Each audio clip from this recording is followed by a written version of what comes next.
Hello, hello. Dito naman tayo guys. Bibili naman tayo ng gulay. Yan. Para ipaulam kay misis para iwas high blood. Pero pati ang gulay ngayon napakamahal na.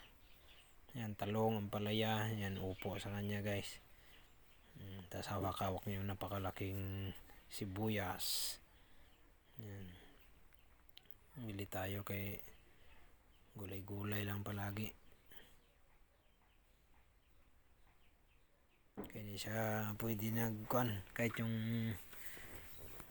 manok parang hindi niya na naubos nakaraan kay nagsawa na sa manok guys. Kaya gulay naman tayo. Charot. Ayan, pili na siya ng gulay niya.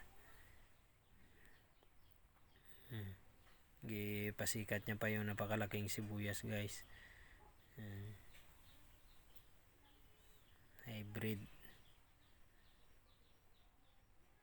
Tsaka yung luya. May luya sa bahay kaya hindi na kami bumili guys. May taniman ako na luya. Yan ang binili niya, yung upo at saka ampalaya. Para pababa din ng dugo yung ampalaya.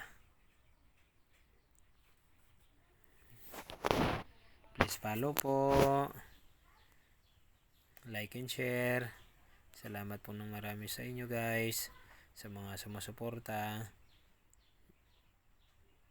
Ingat lang po tayo palagi sa mga paglalakbay.